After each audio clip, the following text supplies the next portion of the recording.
Monsieur le Président, Madame la Ministre, Monsieur le Président de la Commission des Affaires sociales, Monsieur le rapporteur général, mes chers collègues, en première lecture, le Sénat a pris ses responsabilités.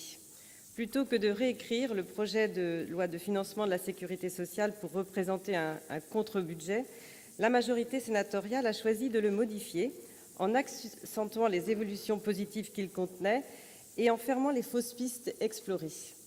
Résultat, le PLFSS issu des travaux du Sénat nous convenait très bien.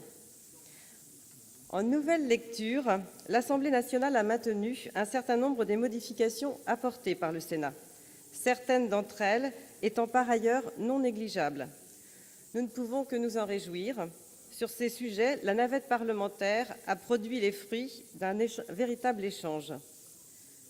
Ainsi, l'Assemblée nationale a notamment maintenu le relèvement de la taxation des retraites chapeaux, suite à l'adoption d'un amendement UDI-UC, du regroupement des achats de vaccins utilisés par les structures de vaccination ou encore de la réaffirmation des principes de la collecte de sang. Mais ces points positifs ne peuvent pas occulter le fait qu'en nouvelle lecture, l'Assemblée a très largement détricoté le texte issu de nos travaux.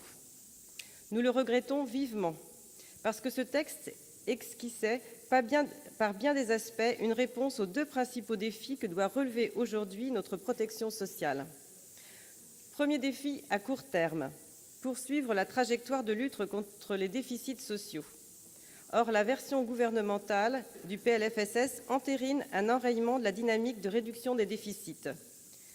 Pour y remédier, le Sénat a proposé 1 milliard d'euros de plus d'économies en accentuant les pistes esquissées par le gouvernement.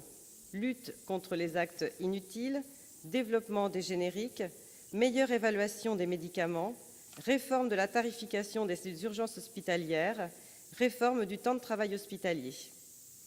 Le texte qui nous revient de l'Assemblée nationale, qui reprend donc la mouture gouvernementale, ouvre des pistes, mais n'ose pas s'y engager résolument. Second défi de moyen et long terme, assurer la pérennité de notre modèle de protection sociale en le modernisant. Pour ce faire, il est urgent et nécessaire de mettre en œuvre des réformes structurelles. Ces réformes sont au nombre de 3.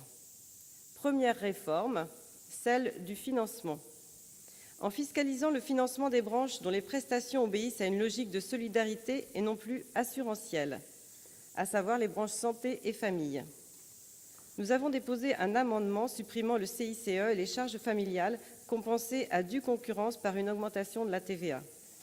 En assurant un financement pérenne et une juste compensation de la dépendance prise en charge par le département, nous avons fait adopter un amendement en première lecture en ce sens, que l'Assemblée a supprimé et qu'heureusement notre rapporteur général a repris. Deuxième réforme, celle de l'exercice libéral de la médecine, afin de lutter efficacement contre les déserts médicaux. Depuis des décennies, les dispositifs incitatifs s'empilent sans aucun effet sur l'offre de soins qui ne cesse de se restreindre dans les territoires. Il est temps de passer au conventionnement sélectif des médecins libéraux, déjà appliqué avec succès pour nombre de professions médicales. Nous avons défendu en première lecture un amendement en ce sens. Troisième réforme, la réforme systémique des retraites. Mettre en œuvre une réforme structurelle du système de retraite et non plus simplement paramétrique, consistant à remplacer l'annuité par le point ou les comptes notionnels. Seule réforme capable d'assurer automatiquement l'équilibre des régimes, tout en les rendant à la fois équitables et surtout transparents. Seule une telle réforme peut en particulier permettre de répondre au défi de la pénibilité. Encore une fois, nous avions fait adopter un amendement en ce sens en première lecture que l'Assemblée a supprimé en nouvelle lecture. Plutôt que de mettre en œuvre ces réformes, le gouvernement s'est engagé dans un certain nombre de fausses pistes que nous ne pouvons que regretter. Elles ne peuvent être interprétées que comme des expédients permettant de boucler le budget en l'absence de décision politique.